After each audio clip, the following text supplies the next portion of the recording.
السلام علیکم۔ آپ کے سوال کا جواب یہ دوسرا جواب سمجھیے۔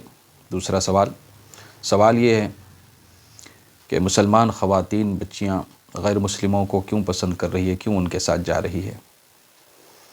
یہ سوال بار بار کیا گیا۔ اس کا جواب دینے سے پہلے دو چار جملے آپ کی خدمت میں عرض کرنا چاہتا ہوں کہ اس مہینے میں یعنی فروری کے مہینے میں جو رپورٹ آئی ہے پورے ملک کی، تو پورے ملک میں جتنے ہوٹلز ہیں رکنے کے، رات یا دن گزارنے کے، رینٹ پہ لے کے رہنے کے، تو وہاں کی رپورٹ یہ ہے کہ 90% مسلمان عورتیں دیکھی گئی اس مہینے میں، جو یوم عاشقان چلتا ہے اس رات، اس دن۔ بڑے افسوس کی بات ہے، اس کے ہم بھی ذمہ دار ہیں اور اس ذمہ داری کو ہم اپنے سر پہ لینا ضروری ہے۔ سوال کا جواب یہ ہے کہ اس کی ایک وجہ نہیں، 5 وجوہات سمجھ میں آتی ہیں۔ پہلی وجہ تو یہ ہے کہ اسلامی تہذیب اور اسلامی کلچر کی خوبصورتی اور اس کے فائدے ان کو نہیں معلوم۔ دوسری وجہ اسلامی فکر، آئیڈیالوجی ان کے پاس نہیں ہے، ان کو نہیں معلوم ہے، اس کا علم ہی نہیں ہے۔ تیسری وجہ جو اسلامی سیلف ریسپیکٹ ہوتا ہے مسلمان کا، اس کی ہوا بھی ان کو نہیں لگی، ان کو پتہ ہی نہیں ہے اس کا۔ مجھے یہ سمجھ میں آتا ہے۔ اور چوتھی وجہ ہے غیر مسلموں کے جو طور و طریقے ہیں جینے کے یا ان کے مذہبی، اس کی عظمت اور محبت ان کے دلوں میں بیٹھی ہوئی ہے، اس کی عزت بیٹھی ہوئی ہے کسی نہ کسی حیثیت میں۔ اور 5ویں وجہ سمجھ میں آتی ہے غریبی سے وہ تنگ آ کر خوشحالی کے لیے انہوں نے اس راستے کو چن لیا، جو ان کے اوپر خرچ کر رہا ہے، جو ان کی خواہشات پوری کر رہا ہے، وہ اس کے ساتھ جانے کے لیے تیار۔ اس کا علاج کیا ہے؟ اس کا علاج یہ ہے کہ اسلامی تہذیب، اس کے اسلامی کلچر کی خوبصورتی، اس کے فائدے ان کے دلوں میں بٹھائے جائیں، انہیں اس کا نالج دیا جائے۔ اسلامی آئیڈیالوجی کیا ہے، ان کے دماغوں میں بٹھا دی جائے، ان کے دل میں بٹھا دیا جائے، اور ان کے اندر جو اسلامی سیلف ریسپیکٹ ہوتا ہے وہ ان کے اندر بیدار کر دیا جائے، مضبوط کیا جائے۔ اور غیر مسلموں کے جو طور و طریقے ہیں اس سے لاکھوں، اربوں، خربوں درجے ہمارے طور و طریقے ہیں، یہ بتائے جائیں اور اس کے فائدے، وہ فائدوں کا احساس دلایا جائے۔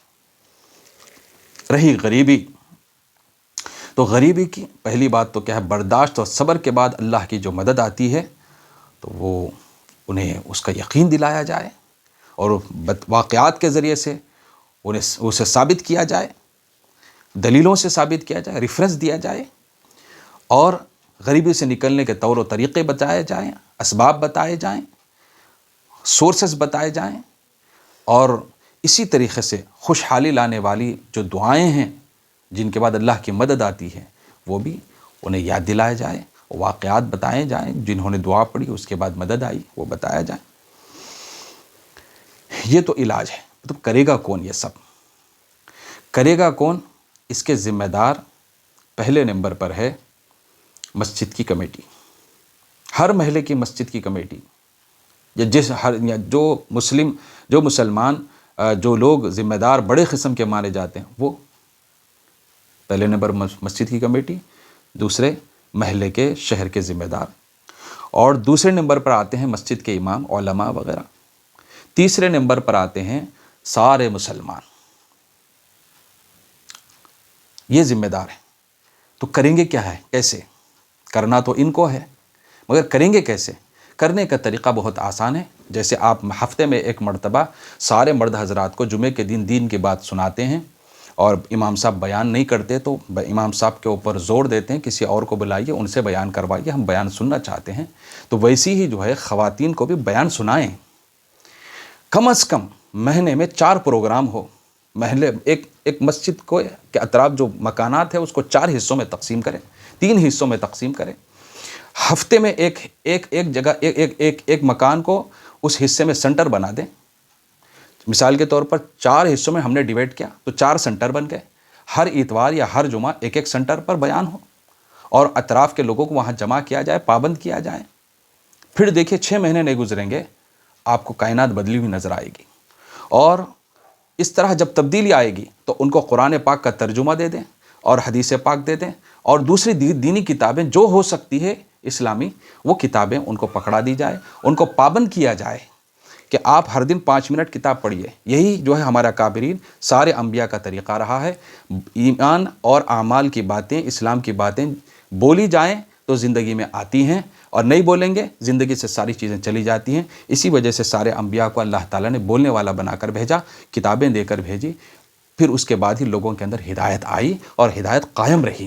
اور یہی ہمارے اکابرین بھی فرماتے ہیں.